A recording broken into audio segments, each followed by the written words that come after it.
BMC News, informação que gera valor. Estamos de volta aqui na programação da BMC News, ao vivo, 11 horas e 16 minutos. Chegou a hora da gente receber ele, William Castro Alves, estrategista-chefe da Avenue, chegando todas as sextas-feiras aqui na nossa programação. Will, seja sempre muito bem-vindo à programação aqui da BMC News. Vamos trazer o Will já, então, para repercutir mais a opinião. Aí, agora sim, o Will aqui comigo. Bem-vindo, Will. Fala, Paula, bom dia para todos. Prazer estar aqui falando com vocês. Obrigada, Will. O prazer é sempre nosso, ainda mais, né, de importante. Tivemos agora há pouco a divulgação ali de dados econômicos, PCI especificamente, indicador aí preferido, inclusive, né, para o Fed. Numa semana em que a gente teve uma decisão de aumento de juros, inclusive vamos aprofundar um pouquinho mais daqui a pouco sobre as falas aí de Jerome Powell, mas eu queria olhar um pouco mais para o PCI, né? Esses dados aí vieram em linha com o esperado, mostrando aí um processo de desinflação na economia americana. Eu queria entender como que você viu o dado e se você acredita que esse processo tende a continuar. Boa. Bom, a gente tem visto um processo desinflacionário, de fato, aqui nos Estados Unidos, talvez em menor ritmo do que desejado, né, ou que se gostaria, mas ainda assim a inflação está cedendo. No dado divulgado hoje, quando a gente olha o núcleo, que é a medida, na verdade, esse dado, o PCI, é o dado mais relevante, é o dado que o Fed olha para medir a sua inflação e para determinar aquela meta de inflação de 2%. Quando você olha o núcleo, né, desse indicador que expurga efeito de preços de alimentos e de energia, ele apresentou uma alta de 4,1, que é a menor alta desde setembro de 2021. Né? Vale lembrar que ali em 2022 a gente teve a Rússia invadindo a Ucrânia, isso acabou só retroalimentando a inflação já existente por problemas de supply chain nas cadeias de suprimento e referente ainda à Covid. E de lá para cá, ali mais ou menos meados de agosto para cá, a gente tem visto a inflação desacelerar nos Estados Unidos. Bem verdade que nem todos os setores, e especialmente no setor de serviço, ela ainda continua bastante forte, mas esse 4,1 de hoje, abaixo dos 4,2 esperado pelo mercado, marca, conforme eu falei, a menor inflação aí desde setembro de 2021. E obviamente que foi bem recebido pelo mercado, tanto é que as bolsas subindo forte aí depois desse dado. Inclusive, Will, né, durante essa semana que a gente teve a alteração, né, a subida aí de juros, o discurso ali de Jerome Powell, ele sinaliza, né, deixa bem claro, inclusive, que vai continuar acompanhando dado a dado até a sua próxima reunião ali em setembro, né? Você acredita que pela leitura, a gente tem visto um movimento, acho que do comportamento, se comparar, acho que a desaceleração através pelo PCI, a gente vê que ela acontece, mas ela é menor do que quando a gente olha o CPI, né? O dado ali da curva do CPI, a queda ali. A gente já teve uma desinflação, um processo de desinflação de 6% para 3%, mas agora, para chegar aos 2%, tem ali, né, segundo o próprio Jerome Powell, ele acredita que a meta só deve ser alcançada em 2025. Queria entender também um pouco da sua visão, né, se você acredita que isso, de certa forma, pode, né, trazer aí alguma sinalização para a próxima reunião do Fed em setembro. O Fed, o Jerome Powell na quarta-feira, quando ele definiu o aumento de juros, né, ele anunciou esse aumento de juros, ele falou, olha, a situação ainda está totalmente aberta, a gente tem 2 indicadores de inflação, pelo menos, ou 2 dados de inflação para serem divulgados até a próxima reunião é só dia 20 de setembro, então tem bastante tempo, né? E a gente tem ainda dados do mercado de trabalho, payroll, também para serem divulgados antes dessa próxima definição de juros. Então ainda tem muita água para rolar. Obviamente que esse dado de hoje, ele só corrobora esse cenário favorável de que existe espaço sim para o Fed parar de subir juros. Foi isso que mais ou menos é isso que o mercado vem interpretando, a despeito das próprias falas do Jerome Powell, que deixa aberto para eventuais aumentos de juros. Mas o mercado vem interpretando, e esse indicador de hoje ele só corrobora essa visão de que existe espaço para parar os juros. E aí, bom, mas não necessariamente cai os juros, eles devem permanecer elevados, o Jerome Powell ressaltou muito isso, né, e a ideia do higher for longer foi algo que vem ganhando espaço aqui nos Estados Unidos, ou seja, vamos manter as taxas de juros elevadas por mais tempo, até que de fato a gente consiga trazer tanto a inflação cheia quanto o núcleo de volta para essa meta de 2%, e aí isso talvez demore um pouco e talvez por isso você precise de juros mais elevados. Mas hoje de manhã, depois do dado do PCE, a gente viu os yields dos títulos americanos cedendo, algo que aconteceu também pós a entrevista do Jerome Powell. Ontem, né, e a gente tem visto bastante volatilidade nisso. Ontem, depois daquele dado forte do PIB, né, a gente viu os yields voltando a subir. Então, num dia cai, no outro dia sobe, e hoje volta a cair de novo. Então, a interpretação do mercado é que essa luta com a inflação ela está sendo ganha, né, talvez ainda demore um pouco, mas talvez aparentemente a gente chegou no fim do ciclo de aperto monetário, né, os juros não subiriam mais. Essa tem sido a interpretação dominante. Ô Will, entender aqui uma questão, inflação para baixo, PIB para cima, mercado de trabalho aquecido ainda, dados conflitantes entre si, me ajuda a entender aí essa nova etapa da economia.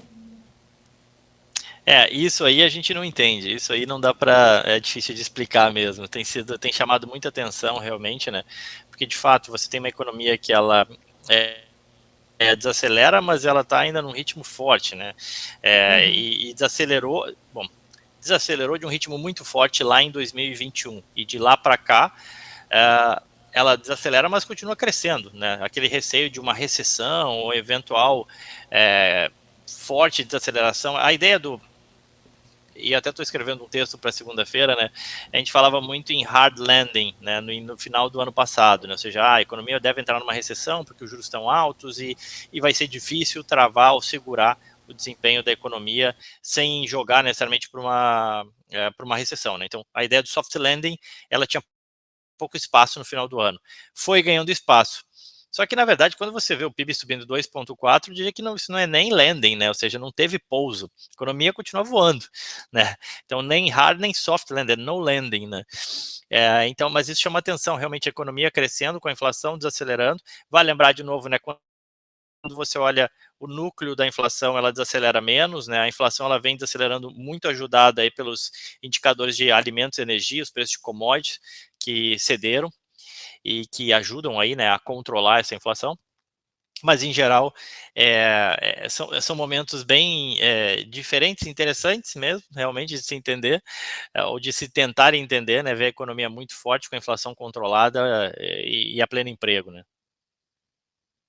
Fala, Will, muito bom dia. Felipe falando aqui contigo agora. Eu queria repercutir todos esses dados aí que vocês estão comentando, mas olhando para as empresas que têm divulgado seus números, né? Quando a gente pensa num hard land ou pensa numa desaceleração econômica, por mais que o PIB esteja bastante forte, talvez poderia ter um impacto ou outro ali na economia das empresas. Inclusive, a gente comentou bastante aqui sobre conservadorismo dos analistas aguardando essa temporada de resultados. Mas eu queria pegar o caso específico do McDonald's, né, que trouxe um resultado bastante importante, bastante forte, reforçando, né, esse crescimento econômico dos Estados Unidos, a questão dos serviços, a questão, né, de tentar, pelo menos uma empresa que consegue fazer um repasse ali de inflação.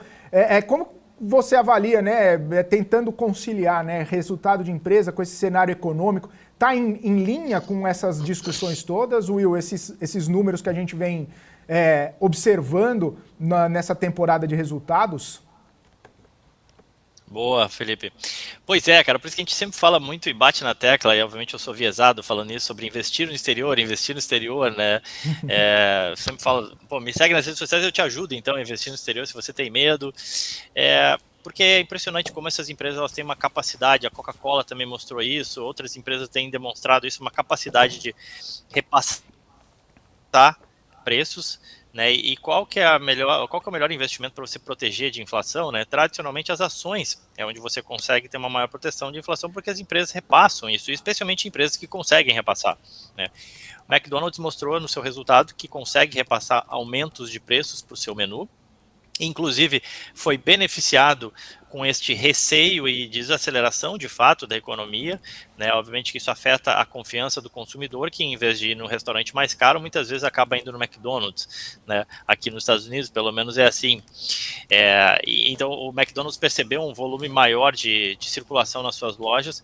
Fora isso, né, vale lembrar que o McDonald's está no mundo inteiro, então com a reabertura de China foi positiva para parte dos seus restaurantes fora dos Estados Unidos, né? Isso tinha uma base de comparação fraca lá no segundo trimestre anterior, então a China reabriu mais fortemente nesse segundo trimestre agora de 2023, então ajudou também nos resultados. Fora isso, a empresa também está passando por uma reestruturação e sempre momentos de desaceleração ou de incertezas fazem com que bons gestores olhem para dentro de casa e vejam onde é que eu posso cortar eventualmente custos, onde é que existe gordura aqui, para eventualmente otimizar e tornar mais eficiente a minha operação. O McDonald's provou isso, as ações, a receita crescendo mais de 10%, o lucro crescendo quase 20%, e aí as ações acabam repercutindo positivamente. Ô Will, você citou o McDonald's, né? Essa possibilidade de fazer uma nova loja, uma nova marca dentro do McDonald's, eu queria entender um pouquinho isso. Isso seria uma forma de diversificar o próprio ativo, né? Embora a marca seja muito forte, muito conhecida, ou seria uma forma de repente, também tentar burlar essa inflação e fazer um repasse de alguma forma, seja para cima ou para baixo, né? Tentar capturar esse movimento inflacionário de alguma forma, esses testes, né, que as empresas fazem. Como é que funciona na sua visão e especificamente essa nova loja de McDonald's que está no radar aí? Boa, Felipe. Para quem não sabe, tá? Só até para explicar, né? O McDonald's lançou o plano de ter uma nova marca, né? Chamada Cosmac, mais ou menos assim, do que eu entendi. Ainda estou na dúvida para ver se a pronúncia é exatamente essa. Mas eles vão dar mais detalhes sobre essa nova loja, sobre esse novo formato em dezembro, no seu Investor Day. Tá? Então vem novidade por aí. Não faço ideia quando nem se vão abrir essas lojas no Brasil, tá? Mas por hora eles vão fazer um teste aqui nos Estados Unidos, em determinadas geografias, de uma loja que ela é menor, né, ou seja, porte menor, ainda com DNA McDonald's. Eles não posicionaram exatamente em termos de preço, se vai ser mais barato ou não, mas eu entendi que é muito mais uma questão de custo menor pelo tamanho, né, de uma loja menor. Nem também falaram se o foco vai ser muito mais, sei lá, um público mais infantil ou um público mais adulto, enfim, qual que vai ser a ideia. Interessante que, obviamente, gera um certo ceticismo no mercado, porque o McDonald's já tentou fazer isso na década de 90 com uma marca de pizza e com, se não me engano, Boston Market, enfim, era uma outra marca de restaurante e não deu muito certo, tirou o foco e foi criticado na época, enfim, e acabou que depois o McDonald's acabou se vendendo, se desfazendo dessas marcas e focando exatamente no seu core business, né? Mas é interessante, é uma forma de diversificação. O McDonald's tem credibilidade, obviamente, né? Ou seja, você dá benefício da dúvida de que esse cara sabe o que ele está fazendo. Então vamos ver qual que vem. Tem cenas dos próximos capítulos vindo aí. Em dezembro, o Investor Day do McDonald's vai ser bastante interessante. Ô Will, só um questionamento aqui. Ontem eu estava até debatendo com o Marco Saravalli, né? A gente batendo um papo a respeito desse resultado de McDonald's e também na composição do portfólio do Warren Buffett, falando de Coca-Cola, né? Que veio um resultado interessante, veio um resultado importante, como você muito bem trouxe também. E a gente sabe mais ou menos 7, 8% da carteira do Warren Buffett é de Coca-Cola. Também de olho nos dividendos que a companhia tem trazido para ele ao longo de todos esses anos, né? Mas, se não me engano, nos últimos trimestres a gente vê um crescimento bastante expressivo também da Pepsi, né? Concorrente ali, rival direta da Coca-Cola, tanto em números quanto em distribuição de dividendos também. Você acredita que a Pepsi chega lá, de repente o Warren Buffett faz uma mudança, uma guinada? Claro que isso não vai acontecer, mas para o investidor que olha, né, também nessas olhos pares, né, das companhias, tem alguma coisa acontecendo também na Pepsi, né? Como que você avalia essa, não só rivalidade, mas também toda essa questão empresarial por trás dessa grande companhia também? Boa. Acho que assim, quando você olha a Coca-Cola e Pepsi, e você olha o retorno dela nos últimos 20 anos, tá? O que você espera de uma ação da Coca-Cola ou da Pepsi? As duas se tornaram muito parecidas, é impressionante. Elas caminharam para lugares diferentes, obviamente que elas têm o core business, o seu principal produto, são muito parecidos, né? São concorrentes, de fato. Eu sou do time Coca-Cola, né? Eu acho que a grande parte ainda é mais do time Coca-Cola, mas ambas cresceram para diferentes vertentes, mas entregaram retornos muito parecidos à ação. Na média, 12% ao ano. Né? Aí você tem os dividendos, você reinveste isso e você faz a composição disso, né? E para quem pensa que, poxa, pode parecer pouco, né? Você está falando de dólar mais 12, né? Já com esse reinvestimento de dividendos. É bastante coisa. Né? Ao longo de 10, 20 anos, isso faz muita diferença, né? Retornos parecidos. Pepsi foi muito mais para diversificação em linhas de receita, com snacks, com outros tipos de produtos. A Coca-Cola focou mais em bebidas, não só nas gaseificadas, mas comprando marca de suco, comprando água, enquanto a Coca-Cola foi lá comprar Doritos, Fritos Lay, Ruffles e outras coisas. Né? De novo, no frigir dos ovos, ambas entregaram bons retornos, ambas conseguiram ser lucrativas. A Coca-Cola, mais um trimestre que ela cresce 5, 6% de receita e 10% no lucro. É impressionante como eles conseguem entregar isso ano após ano. A Coca-Cola já é um pouco diferente. Recentemente comprou a marca de café Costa, para concorrer na Europa com o Starbucks, por exemplo, e usar sua rede de distribuição para vender produtos enlatados, por exemplo, cafés enlatados ou café em garrafa.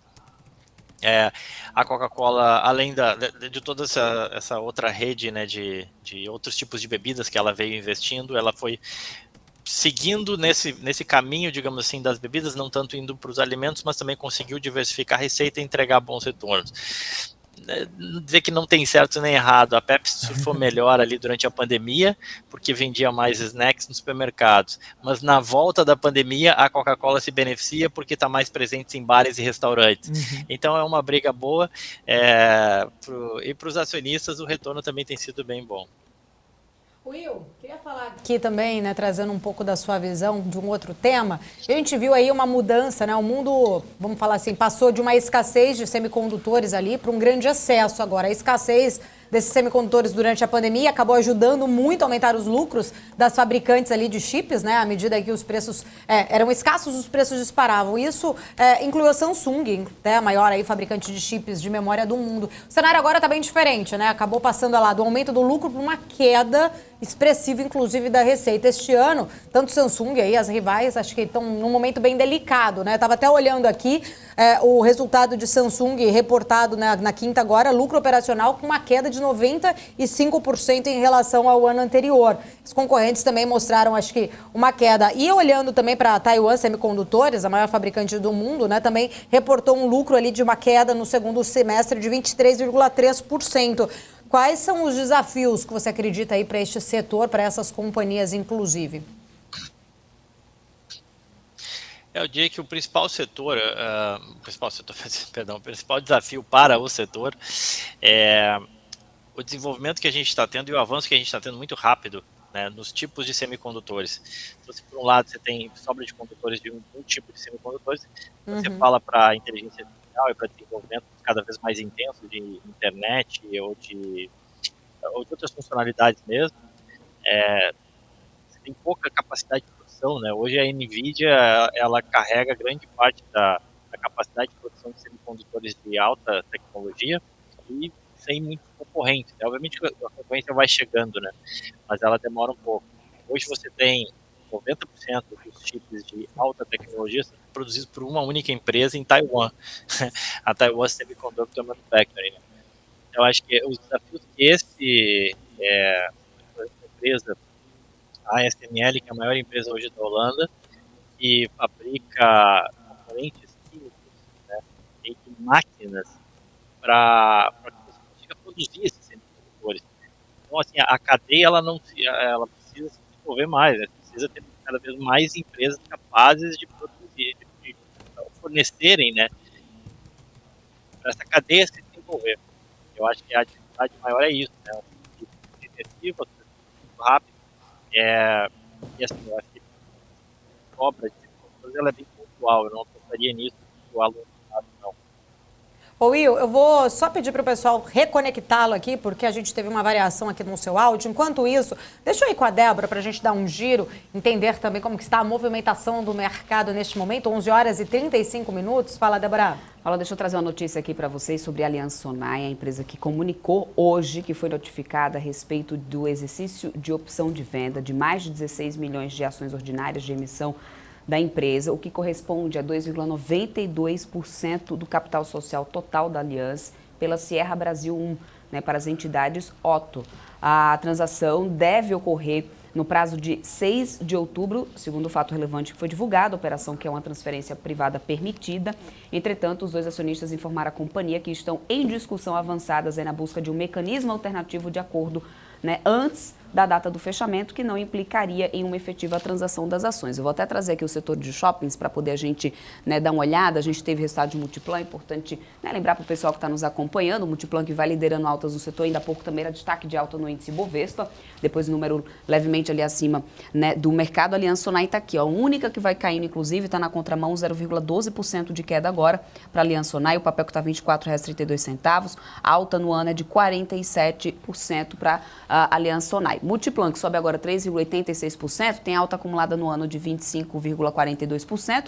Preço do papel está aqui a R$ 27,14. Tá aí só para ficar de olho, ó, Ibovespa caindo 0,14, 119.823 pontos. Bovespa segue então operando nessa volatilidade. Dólar futuro também cai 0,48 a R$ 4,72 por enquanto. E no índice Bovespa, só para finalizar aqui, vocês ainda continuam aqui liderando altas, a Multiplan, como eu vinha mostrando para vocês ainda há pouco aqui, viu, Paulo? Maravilha, Débora. A gente daqui a pouco atualiza mais do mercado. Volto aqui com William Castro Alves. Will, a gente estava falando aí sobre os desafios, né, principalmente de Samsung, outras empresas, Taiwan, que você estava citando. Se você puder concluir.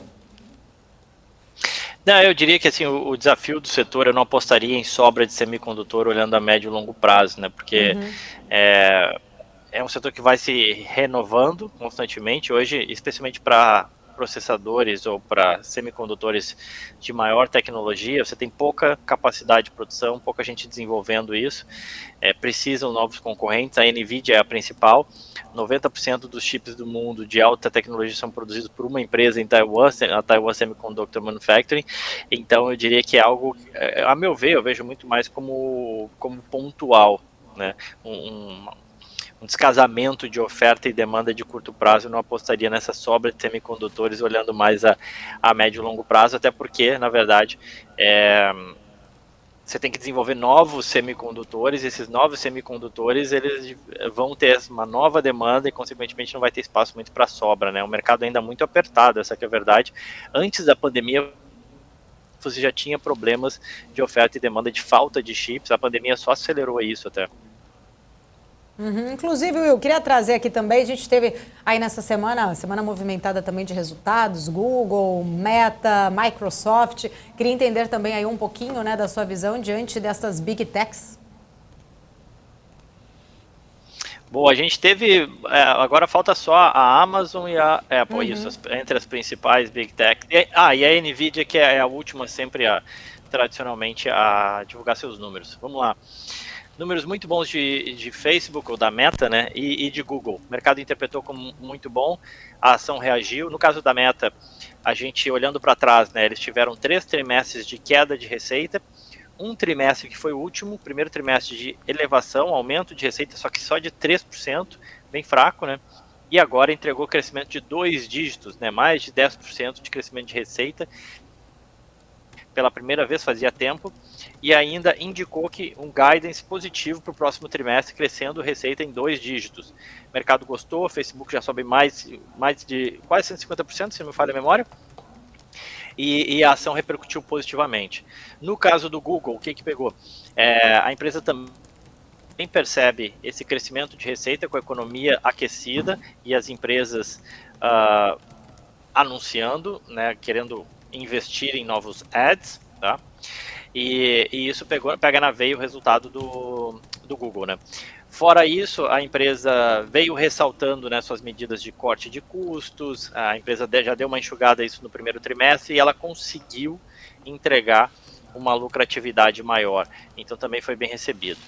Saindo dessas duas e indo para Microsoft, que estava pensando em Apple, Microsoft reportou um resultado que foi bom, tá? Bateram as estimativas do mercado. Só que ela deu um guidance mais fraco para o próximo trimestre e falou que as receitas ou o crescimento de receitas das suas tecnologias de inteligência artificial, dos seus desenvolvimentos de inteligência artificial, devem ser graduais. Normal que seja gradual, mas quando a gente fala em tecnologia, a gente sempre pensa em exponencialidade. E o mercado espera exponencialidade, crescimento muito rápido e acelerado. Quando a Microsoft vem e fala que vai ser... Fazer um layoff bastante forte, né? Cortar bastante cargos ali, melhorar a eficiência. Interessante que nesses resultados isso acabou ficando bastante presente, né? As empresas reduzindo os seus quadros, mas melhorando a eficiência, melhorando muitos de seus números. E aí eu queria de novo fazer aquele paralelo, né, das empresas com o cenário econômico. Essa redução, né, por menor que seja nas companhias, ajuda, né, naquele processo de desaceleração, de queda no emprego que o Federal Reserve fica monitorando. Mas, por outro lado, essa melhora nos ganhos das companhias aumenta PIB, aumenta também toda aquela situação da aceleração econômica dos Estados Unidos. Isso também, né, a gente consegue ver todo esse movimento nas companhias e, claro, no cenário econômico. Como é que fica essa relação aí? Como que você percebe essa relação? Justamente porque menos funcionário, mais eficiência, as empresas estavam infladas, inchadas ali, precisavam de um corte. Como que você avalia, né, esse cenário como um todo? Não, com certeza, eu acho que tinha gordura, eu acho que o resultado mostrou exatamente isso, né? Você consegue controlar, você consegue cortar, ou as empresas conseguiram cortar milhares de funcionários e operarem de uma forma ainda mais eficiente. O caso do Facebook é exemplar nesse sentido, ele parou de gastar também ou reduzir os gastos com o metaverso e o mercado também gostou, mas mostrou que existia muito exagero, né? Uma certa, talvez não farra, né, mas juros baixos e a forte geração de caixa fez com que eles saíssem investindo em projetos que eventualmente não se mostravam rentáveis, interessantes e que não se justificavam. Focou no seu core business, é um pouco até do que o Elon Musk está fazendo com o Twitter, né? Ou seja, ele demitiu muita gente e o Twitter continua funcionando normalmente como se nada tivesse acontecido, né? Então as empresas, especialmente as Big Techs, têm demonstrado isso. E a resiliência da economia americana, obviamente, ela vem surpreendendo, vem ajudando as empresas. É bem verdade que essas também são empresas globais, né? Ou seja, se aproveitam de reabertura de China, a Europa menos pior do que se imaginava, o próprio Brasil crescendo mais, né, do que venha se falando. Então essas empresas acabam se beneficiando de tudo isso, e o que eu tenho visto aqui de resultados é que, cara, os resultados têm vindo bons, na verdade, substanciando essa ideia de soft landing ou até no landing, né, como eu comentei aqui. Sim, sim. Ô Will, já que você falou aí do Twitter, né? Agora o Twitter que tá com a nova cara, com um xizinho ali aparecendo até, me fez lembrar de uma outra questão. A gente estava falando de grupo Meta.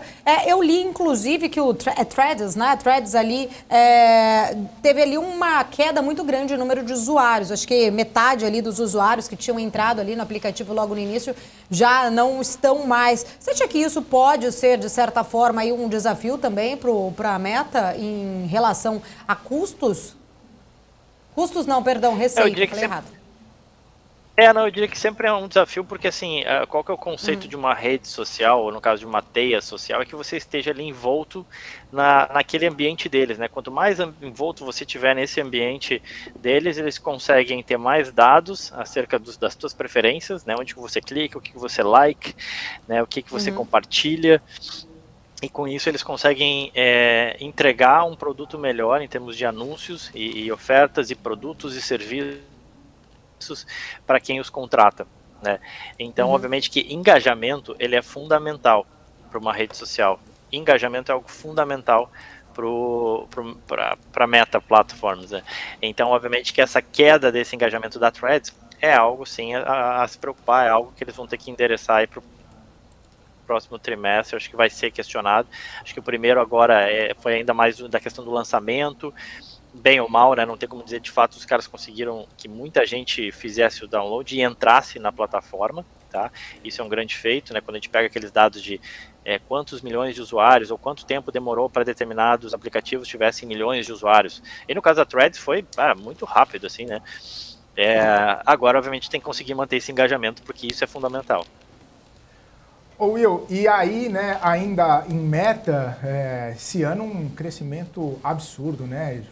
Quase 1,5 vezes ali de crescimento no valor das ações, justamente pelo fato de que o Zuckerberg meio que abandonou o nome, inclusive, da empresa, né? O metaverso, mudou de Facebook para Meta, e aí focou no que geralmente e que realmente dá dinheiro para a companhia, né? Deixou um pouco de lado aquela visão, né, mais de metaverso, de coisas meio imateriais, e começou a focar no que realmente importa para a companhia. Eu queria entender sua visão sobre isso, né, e até que ponto gastar dinheiro com o que está fora do core da companhia pode ser prejudicial, né? E, por outro lado, voltar e explorar aquilo que realmente traz dinheiro, é o foco da companhia, pode ser... ou seja, não reinventar a roda pode ser bom para a companhia. A questão é que assim, você tem um choque aí de personalidades, mas talvez até de objetivos, né, de como você pensa a companhia, né? O Zuckerberg, ele criou a companhia, ele está pensando a companhia em 10, 15, 20 anos, né? O mercado, ele tem normalmente um horizonte mais curto, né? Ele quer saber, não, legal, mas e o resultado do próximo trimestre, né? Enquanto você fica gastando aí milhões de dólares com metaverso, né, o resultado do trimestre ele fica prejudicado. Então é um pouco desse embate entre a visão de mercado, a meu ver, sempre assim, mais de curto prazo, e a visão de um cara que é visionário. Obviamente que quando você fala num horizonte de 10 a 20 anos, o Zuckerberg pode estar redondamente enganado também, né? Ele pode estar simplesmente torrando caixa da minha empresa, eu que sou sócio, né, dessa empresa, pensando, por exemplo, se eu fosse sócio da Meta Platforms.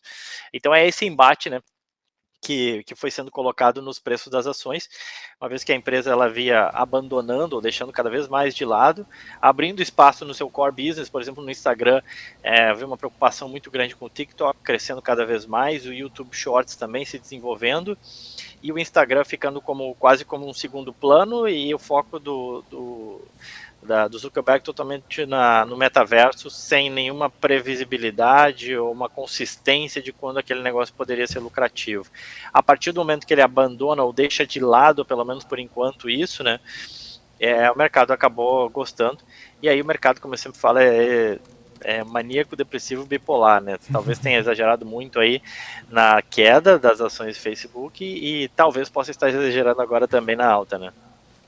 Ô Will, vou fazer uma pergunta aqui, só pra gente, né, sempre, vamos dizer assim, fazer uma autoavaliação. Eu que sou a principal de ser contra esse tipo de comparação, vou fazer uma aqui. Eu fico assistindo futebol, eu até coloquei aqui o Felipe na tela, porque eu imagino, né? Eu fico assim, por que uma pessoa vai querer saber se há 280 jogos, sei lá, quem venceu mais ou menos, naquele mando de campo? Aí eu fico, meu Deus, estou eu aqui para fazer, né, me contrariar agora. Renatinha aqui que me informou que Dow Jones, vou colocar um se tivesse fechado em alta ontem, teria tido a maior sequência de alta em 1897, perto do que o índice foi criado. Eu acho que ela pesquisou aí essa informação, não sei se a inteligência artificial ajudou ela nessa situação, mas interrompeu essa sequência de alta e ontem fechou em queda, depois de 13 pregões seguidos. Não sei o que vai mudar isso na vida de quem está assistindo, mas vou fazer essa pergunta só por curiosidade. Will, teve um claro, no meio desse caminho aí, não sei o que mudaria, mas eu queria entender o que foi que aconteceu então ontem, né, assim, especificamente que você acredita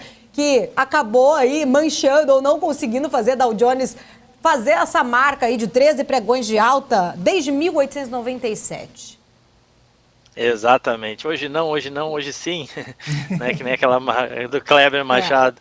Não, mas assim, foi impressionante, né? 13 dias consecutivos de alta foi algo impressionante. Obviamente com uma volatilidade menor, assim, teve dias de pouca alta, mas ainda assim marcando ali no verdinho, né?